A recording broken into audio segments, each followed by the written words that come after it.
안녕하세요. 저는 20대 후반인 여성입니다. 저는 5년을 만난 남자친구가 있었어요. 한 달 전에 헤어졌습니다. 오랜 기간을 만나왔던 사람이라 막상 헤어지면 많이 힘들까봐 걱정이 앞섰는데 속이 다 후련하네요. 아무래도 이런 이야기를 친구들에게 할 순 없어서 임금님 귀는 당나귀 귀라는 심정으로 이렇게 사연으로나마 하소연을 하고 싶어 글을 써봅니다. 제가 오랜 기간을 만난 남자친구였던 2살이 연상인 오빠는 알뜰한 사람이었어요. 사실 저희 집도 그리 부유한 편은 아니었습니다. 살짝 빠듯한 정도랄까요? 당연히 대학교 학비도 학자금 대출을 해야 하는 수준이었죠. 그래서 어렸을 때부터 습관적으로 절약이 몸에 배어있는 편입니다. 요즘은 시대가 좋아져서 인터넷으로 제가 사고 쓰지 않는 물건들은 저렴한 가격에 내놓으면 필요한 사람이 제게 돈을 주고 가져가는 식의 중고거래가 잘 형성되어 있어요. 제가 혼자 살고 있는데 이사를 하면서 엄마가 제게 스팀 다리미를 하나 사주셨습니다. 그래서 원래 가지고 있었던 전기 다리미를 중고로 내놨었죠. 그때 다리미를 사겠다고 나타난 사람이 제 남자친구였던 오빠입니다. 제 이상형은 눈썹이 일자로 짙은 남자인데 오빠가 딱 그랬어요. 약간 첫눈에 반한 느낌이 들었죠. 가격도 선뜻 제가 5,000원도 깎아주었답니다. 거래가 끝난 후 제가 잘 사용하고 계시냐는 연락을 시작으로 만남을 이어갈 수 있게 되었고 우리 사이는 빠르게 연인 사이로 발전했어요. 알뜰살뜰하게 살고 있는 모습이 저와 비슷하더라고요. 그 모습에 반하게 되었습니다. 제 인생 첫 남자친구였어요. 저보다 조금 더 알뜰한 정도로 생각을 했었는데 전혀 아니었습니다. 세상 짠돌이의 구두쇠더라고요. 오빠와 5년 동안 만나면서 참 많은 일이 있었어요. 사귀게 된 이유는 제가 5만 원이 채 되지 않는 립스틱을 선물해달라고 했는데 그때 오빠의 실체를 알게 되었거든요. 사실 이걸 들으시면 자기 돈으로 사면 되는 건데 왜 사달라고 해? 라고 생각하시는 분들도 계실 거예요. 근데 저는 이것이 저만의 애정을 확인하는 방법이었습니다. 왜냐하면 오빠는 만날 때마다 돈 거리는 사람이니까요. 저는 돈 5만 원 때문에 헤어지게 되었어요. 립스틱을 하나 선물해달라고 했다고 오만 소리를 다 하더라고요. 된장년이 뭐니 이렇게 사치를 많이 부리는 사람이었냐면서 말이죠. 저보고 아니 지연아, 네가 몇백만 원짜리 가방도 사고 이런 부유한 여자들이면 몰라도 네가 저런 비싼 립스틱을 왜 쓰려고 해? 그런 걸 보고 다른 사람들이 분수도 모른다고 말을 하는 거야. 아직 어리다 어려 라고 하는 게 아니겠나요? 맞아요. 저희 집 부유하지 않아요. 몇백만 원짜리 명품 가방? 저 하나도 없어요. 그런데 정말 5만 원도 안 되는 립스틱 하나가 사치라고 생각하시나요? 저도 직장인이고 돈을 버는데 분수를 모른다는 말이 어찌나 가슴에 꽂히던지. 이런 걸 속물이라고 말을 하는 거라고 비아냥대는 남자친구에게 저는 그만 헤어지자고 통보를 했습니다. 사실 지나치게 돈을 아끼려는 모습에 정이 많이 떨어져 있었어요. 늘 더치페이를 했었거든요. 일단 바깥에서 사먹는 음식들이 애초에 엄청 비싼 음식들은 아니었어요. 주로 기사식당에 저를 자주 데려갔고 밥값이 12,900원 이런 식으로 나오면 정말 10원짜리까지 더치페이를 요구했죠. 마트에서 막대 아이스크림이나 작은 사탕 이렇게 1,000원 안쪽의 군것질 거리는 제게 사다 주었는데 그럴 때마다 오빠가 큰맘 먹었다. 너니까 이런 거 사주는 거야. 라고 말을 하는데 뭔가 연애를 하면 할수록 전반적으로 참 궁상맞다는 생각이 들기 시작하더라고요. 5년을 만나면서 저희가 얼마나 많은 기념일이 있었겠나요? 물론 돈을 아끼는 건 좋은 일이 맞습니다. 돈은 허투루 쓰지 않아야 되니까요. 하지만 저는 써야 되는 순간이 오면 시원하게 쓰고 싶은 사람이에요. 기념일 내내 남들 다 가보는 아웃백, 빕스 이런 패밀리 레스토랑도 가보지 못했습니다. 비싸다는 이유로 말이에요. 항상 밥은 한 끼에 6,000원 내로 먹을 수 있는 곳에 가야 했죠. 5년을 만났는데 영화 본 적이 10손가락에 꼽을 정도예요. 영화관에서 보는 비용이 너무 아깝다는 이유로 말이죠. 3년 정도 지나면 TV에서 다 재방송해주는데 참았다 그때 보라고 하더라고요. 영화 볼 돈이면 밥 한 끼 해결할 수 있는 거 알지 않냐면서요. 참 그 말이 뭐라고 어쩜 그렇게 서러운지. 올해 제 생일인 날엔 초코파이를 쌓아서 케이크라고 제게 건네어 주더라고요. 제 나이가 올해 28살입니다. 초등학생, 중학생이 아니라요. 비싼 생크림 케이크로 생일을 축하해 주겠다는 것은 바라지도 않았어요. 그냥 적당한 수준은 되길 바랬는데 서른이 코앞인 나이에 초코파이가 뭐냐고요. 1년 중 가장 기뻐야 할 제 생일에 제 기분은 정말 형용할 수 없었어요. 올해 초에 제가 가고 싶었던 회사로 운 좋게 이직을 할 수 있어서 연봉은 오르고 일하는 시간은 조금 줄어들게 되었어요. 그래서 마음과 지갑에 여유가 생기니 올해 유달리 궁상맞게 느껴졌습니다.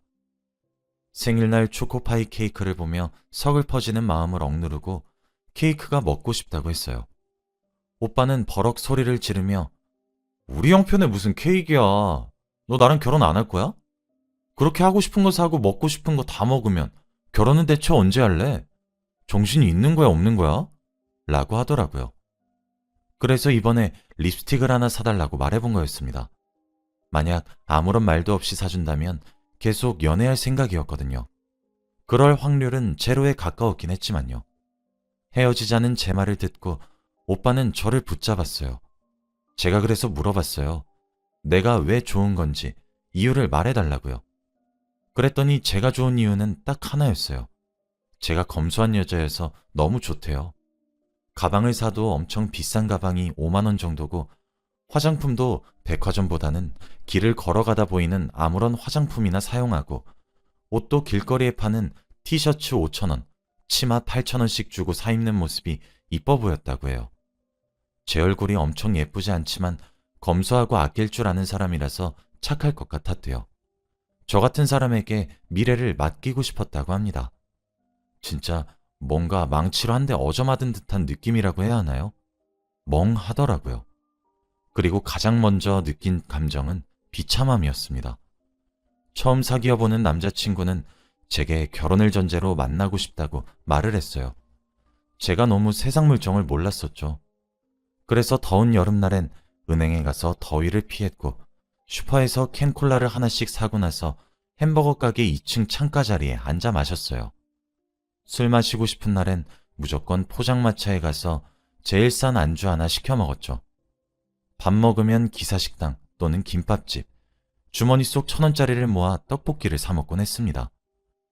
5년 동안 저는 오빠에게 이것저것 선물을 참 많이 해줬는데 제가 5년 동안 받은 건 2,000원짜리 화장솜 하나랑 10,000원짜리 목도리 하나가 전부네요.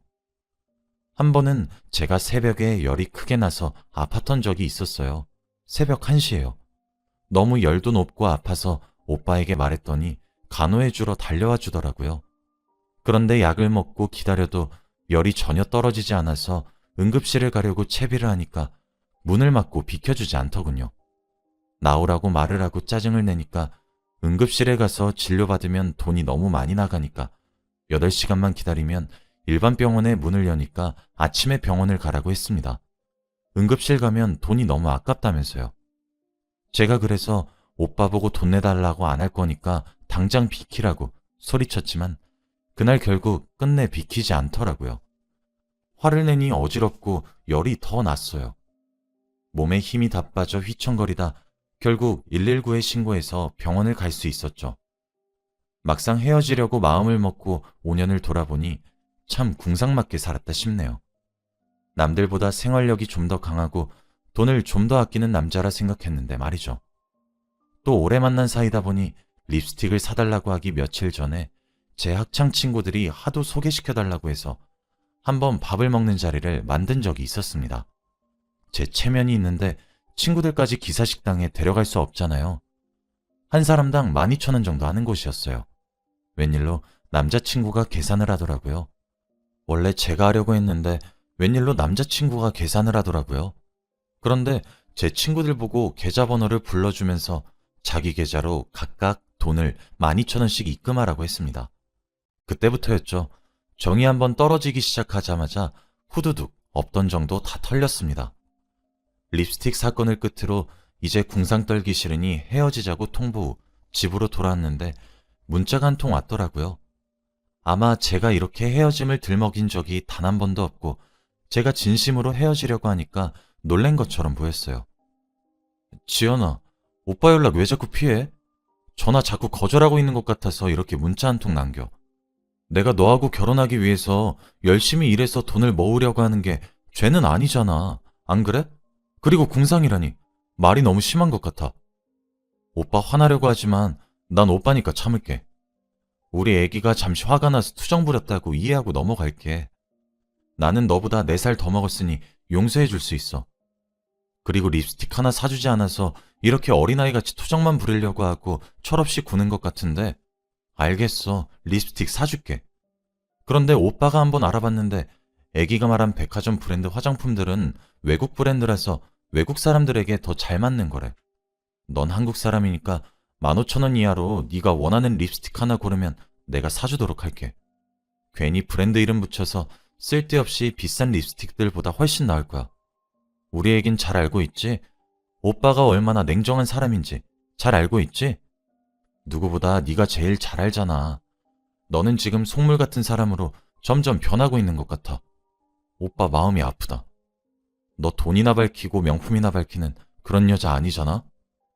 그렇게 착하고 검소한 너를 오빠는 놓아줄 수 없어.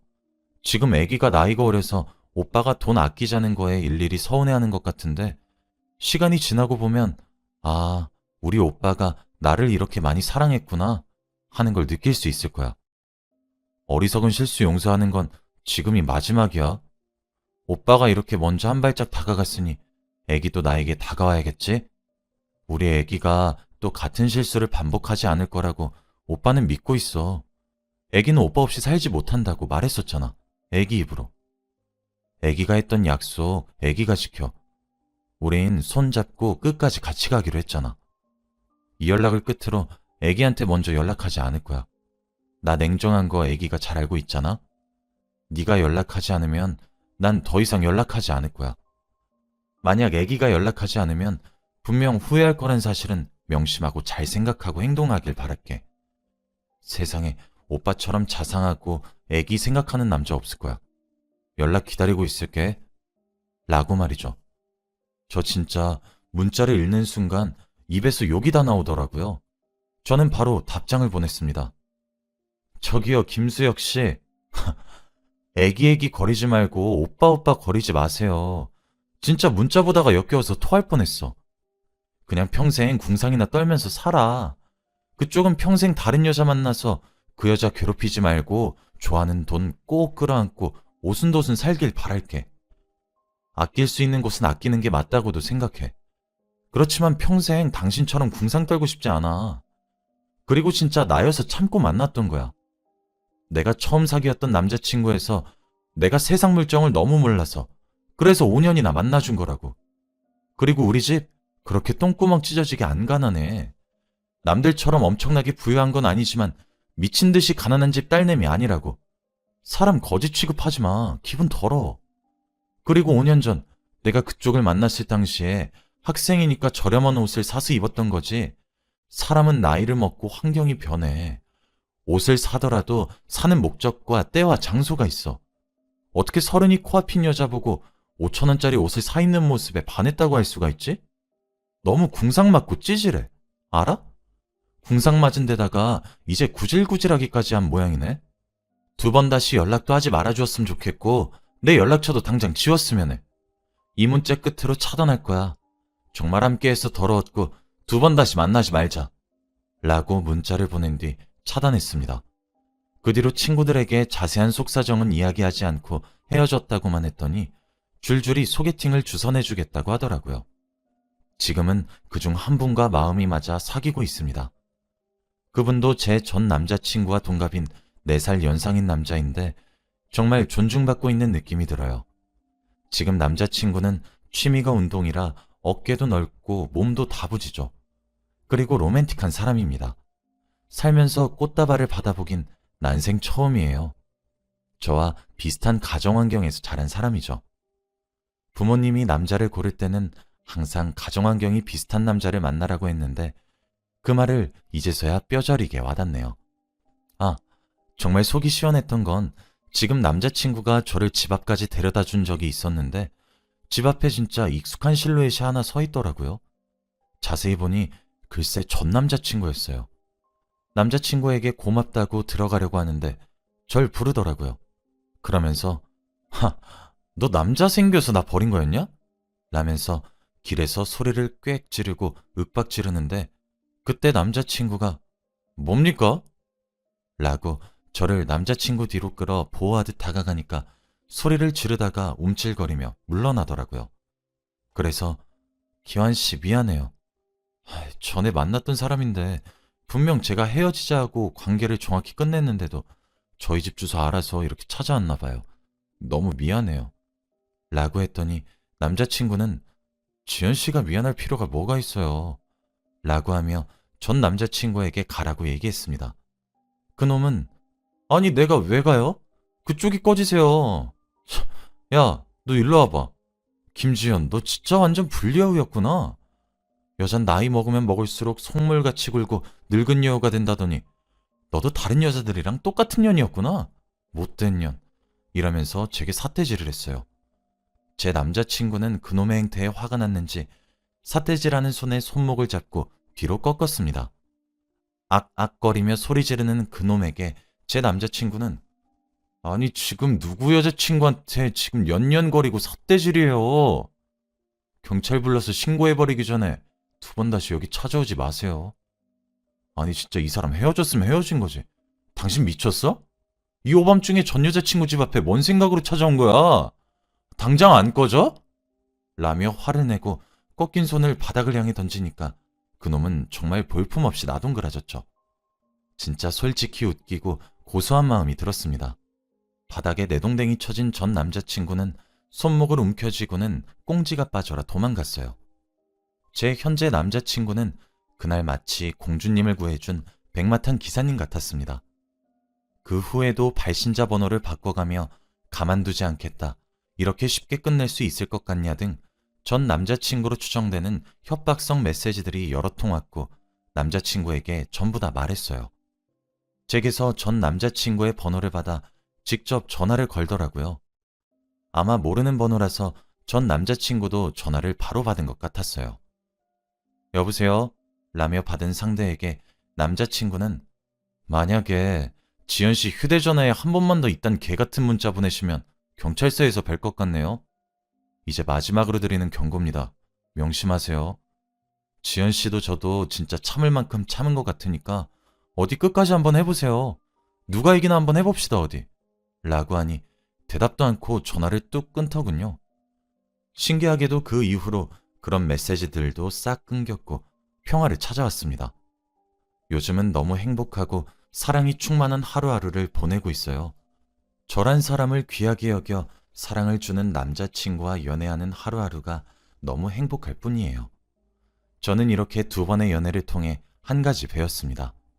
존중받지 못한 관계는 빨리 청산해야 된다는 것을요.